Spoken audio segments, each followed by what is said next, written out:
अलंकृतोथी જ્યારે ભગવાન કોઈ એવા ઉપર કૃપા કરી દે ત્યારે એની વાણી અલંકૃત થઈ જાય, એના એ શબ્દો દિવ્ય થઈ જાય, એને અલંકૃત કહેવાય.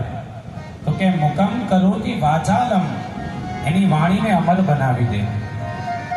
જ્યાં ભગવાન ધ્રુવ ભગવાનને જ્ઞાન આવ્યું દિવ્ય, ત્યારે જે ગુરુ મહારાજે 12 શબ્દનો જે મંત્ર આપ્યો હતો, એ 12 શબ્દ પરથી ધ્રુવ ભગવાને 12 શ્લોકોમાં ભગવાનની દિવ્ય સ્તુતિ કરી. ધ્રુવ સ્તુતિ ભગવાનને 12 શ્લોકોમાં વંદન કર્યા, ભગવાનને પ્રસન્ન કર્યા. પછી ભગવાન કહે છે કે હે ધ્રુવ, હવે માગ કઈ તારે જોઈતું હોય તો. ત્યારે ધ્રુવ ભગવાન કહે છે કે પ્રભુ, આપના દર્શન કર્યા પછી મારી કાંઈ ઈચ્છા રહેતી નથી, મારે કશું જોઈતું નથી. ભગવાન કહે છે કે હું તારા પર રાજી થયો છું. તે માના કહેવાથી રાજ સિંહાસન પર બેસવા માટે આ તપ કરવા આવ્યો હતો, માટે ભલે તારી ઈચ્છા નથી, પણ જ્યાં હું તને આશીર્વાદ આપું છું કે 36,000 વર્ષ સુધી તું રાજ કરીશ, અને રાજ કર્યા પછી તો ધ્રુવ પદને, મારા પદને પ્રાપ્ત થઈશ. પછી એ ધ્રુવ ભગવાન 36,000 વર્ષ સુધી દિવ્ય રાજ કર્યું. ધ્રુવ ભગવાન પછી પોતાના આગળ વંશની અંદર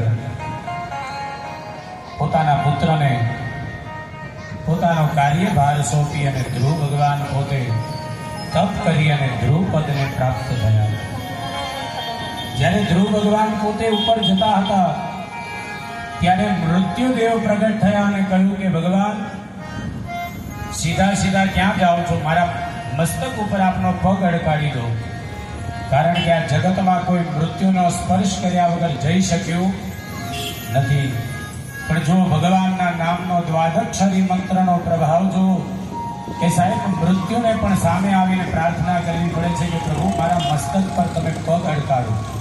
મૃત્યુ પણ એને અડકી શકતી નથી, આ મૃત્યુને પણ પ્રાર્થના કરવી પડે છે. તો આ પરમ પદ ભગવત કૃપાથી પ્રાપ્ત થયું. મૃત્યુદેવના મસ્તક ઉપર પગ મૂકી ધ્રુવ ભગવાન ભગવાનના પાર્ષદો સાથે દિવ્ય વિમાનમાં બેઠા છે. ધ્રુવ ભગવાનનું મુખ થોડું ઉદાસ જોયું એટલે ભગવાનના પાર્ષદોએ કહ્યું કે હે ધ્રુવ, તમારું મુખ કેમ ઉદાસ છે? તો કે મારાથી બહુ મોટી ભૂલ થઈ ગઈ. ઉતાવળમાં ને ઉતાવળમાં મેં મારી માને લેવાનું ભૂલી ગયો, કે જે માના કારણથી આજે મને આ બધું પ્રાપ્ત થયું, એ માને હું ભૂલી ગયો.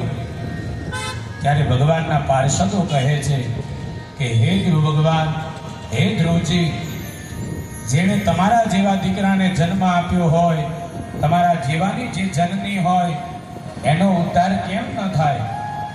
તમારા જેવા મહાજ્ઞાની અને દિવ્ય ભક્તની જે માએ જતન કર્યું હોય, પાલન કર્યું હોય, ધ્રુવ ભગવાન આગળ જો, તમારી પહેલા તમારી માનું વિમાન જાય છે, તમારી માં તમારા કરતા પણ આગળ જાય છે. ત્યારે ધ્રુવ ભગવાન ખૂબ પ્રસન્ન થયા અને ધ્રુવ ભગવાન પોતાની માને વંદન કરી પરમ પદ ધ્રુવ પદને પ્રાપ્ત થયા. આજ વંશની આગળ એમાં જ અંગ રાજા થયા. ધ્રુવના જ વંશમાં અંગ રાજા બહુ ધર્માત્મા હતા, ધર્મ કરે, ખૂબ ભક્તિભાવ. પણ એનો એક દીકરો હતો જેનું નામ હતું વેન. વેન રાજા વેન એટલો દુષ્ટ, જ્યારે દીકરો કુપુત્ર પાકે ત્યારે પિતાને બહુ દુઃખ થાય. આજે